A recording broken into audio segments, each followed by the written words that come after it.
Sejam bem-vindos à nossa primeira aula do PET Conexões de Saberes Matemática da UFAC. Nós estaremos ajudando a todos vocês que queiram tirar suas dúvidas sobre matemática sobre diversos temas, tendo em foco os temas que caem mais no Enem. Nossa aula de hoje vai falar sobre razão e proporção. Iniciando falando sobre razão. Razão nada mais é do que o quociente da divisão entre dois números racionais, ou a relação existente entre dois valores com a mesma grandeza. É um número que indica quantidade, ordem ou medida. Ou seja, a razão era nada mais é do que o quociente de uma divisão. Tá ok? O que isso significa? A nossa razão ela pode ser expressa como A dividir B, A sobre B ou A está para B. Essas três formas, elas expressam divisões. E esta divisão, o quociente dessa divisão, ou seja, o seu resultado, é chamado de razão. Tá ok? Na razão, A e B são os termos. A é o termo antecedente e B é o termo consequente. Ou seja, nós devemos conhecer passo a passo como se formar uma razão. Uma razão nada mais é do que uma divisão. Logo, você só precisa ter o seu numerador e o seu denominador. A razão é o resultado desta divisão, ok? Foque bem nesse conceito. Vamos usar um exemplo. Em uma sala existem 30 estudantes, onde 12 são meninos e 18 são meninas. A razão entre eles é? Vejamos. Nós não estamos perguntando a razão em relação ao número total de estudantes. Estamos perguntando a razão entre o número de pessoas do sexo masculino e do sexo feminino. Tá ok? A razão entre eles é 12 sobre 18. Neste caso, o nosso A foi o 12 e o nosso B foi o 18. Ok? Simplificando, nós chegamos a 2/3, ou seja, elas são razões equivalentes. Elas têm numeradores e denominadores diferentes, contudo, elas são equivalentes, pois o seu resultado, a sua razão é a mesma, ok?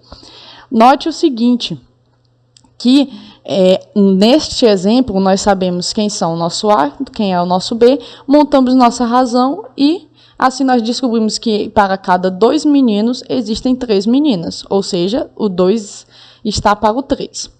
Se nós colocássemos 18 sobre 12, estaria errado, pois a ordem que foi pedida na questão também é muito importante. Agora vamos falar de proporção. Para iniciarmos qualquer assunto, é importante sabermos a sua definição. A matemática não é apenas conta, ok? A definição. Proporção é quando duas ou mais razões possuem o mesmo resultado. Elas são denominadas de proporção. Deste modo, a proporção está condicionada à razão entre A e B, que é igual à razão entre C e D, expressa como. Ou seja, para aqueles que ainda não entenderam o conceito de proporção, é quando você tem o quê? Você tem duas divisões, você tem A sobre B e C sobre D, por exemplo. Quando elas são iguais, nós dizemos que nós temos uma proporção, ok? Quando elas são iguais no sentido de quê? No sentido de possuir o mesmo resultado. Nós podemos ler A dividido por B é igual a C dividido por D. Podemos ler A está para B, assim como C está para D. Ok? A e D são nomeados de extremos, enquanto B e C são chamados de meio. Como eu vou saber quem é o meu extremo, quem é o meu meio? O meu extremo da primeira fração vai ser o numerador. Ok? Se ele é o extremo da primeira fração, o B vai ser o meio, lógico. Da mesma forma vai ser na segunda fração. Se o C é o meu meio, o meu D vai ser o meu extremo. Vamos para as propriedades. A proporção ainda possui algumas propriedades que são muito relevantes. A primeira, o produto dos meios é igual ao produto dos extremos. Esta propriedade é muito importante, pois a gente utiliza ela para resolver essas questões de proporção. Ok? Significa o seguinte, que A está para B igual C está para D, logo, você faz o famoso xzinho, ok? Que é o meio pelos extremos. Você multiplica A vezes D é igual a B vezes C, ok? A segunda É possível mudar os extremos de posição e a proporção ainda continuar verdadeira. O que isso significa?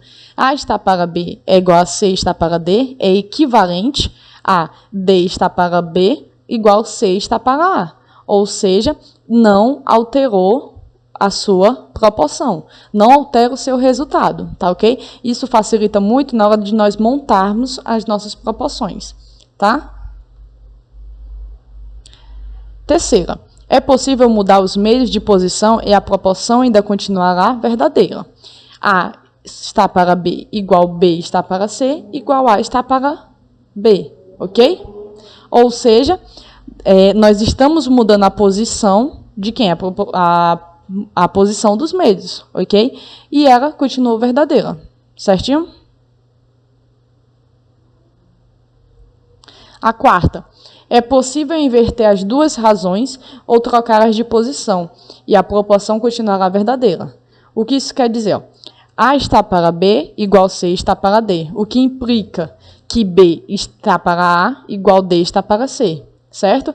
Observe que nós alteramos, o que era numerador passou a ser denominador, o que era denominador passou a ser numerador, ok? E isso também implica que A está para C igual B está para D, ok? Observe que nós mudamos as nossas posições novamente, ok? E não alterou o nosso resultado, continua sendo uma proporção válida, ok? O que implica que D está para B, assim como C está para A.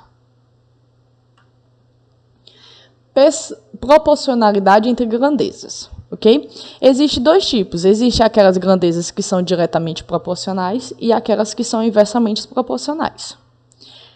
Quando nos referimos às grandezas diretamente proporcionais, dizemos: duas grandezas são ditas proporcionais se for possível construir duas razões equivalentes entre elas, de medidas distintas e em momentos distintos. Dadas as grandezas proporcionais x e y, a variação na grandeza x gera uma variação na grandeza y, na mesma proporção. Observa, se eu estou falando que elas são diretamente, é porque à medida que uma cresce, a outra irá crescer. À medida que uma diminui, a outra terá que diminuir. Quando eu falo à medida, significa a mesma proporção. Uma não pode diminuir numa velocidade e a outra numa velocidade diferente, por exemplo, ok? Duas grandezas são diretamente proporcionais quando um aumento na medida da primeira gera um aumento na medida da segunda, ou quando uma diminuição da medida da primeira gera uma diminuição da medida da segunda, conforme eu já falei. Agora vejamos, temos também as grandezas inversamente proporcionais. Diremos que duas grandezas x e y são inversamente proporcionais quando o produto dessas é constante. Em outras palavras, duas grandezas são inversamente proporcionais quando uma aumenta e a outra diminui na mesma proporção. Uma dobra e a outra cai pela metade, por exemplo. Ou seja, inversamente proporcionais, enquanto que eu tenho uma grandeza subindo, eu vou ter a outra diminuindo, certo? O que isso significa? Significa que quando eu vou fazer o produto dessas grandezas, esse produto vai ser uma constante, ok? Ou seja, vai ser algo que vai estar se repetindo. Bom, esta foi a nossa aula de hoje sobre razão e proporção. Mais à frente estaremos resolvendo exercícios. Podem deixar seus comentários, ok? Acesse o nosso canal, que é chamado PETIC, e também a nossa página do Facebook, que é PET Conexão de Saberes. Até o próximo vídeo.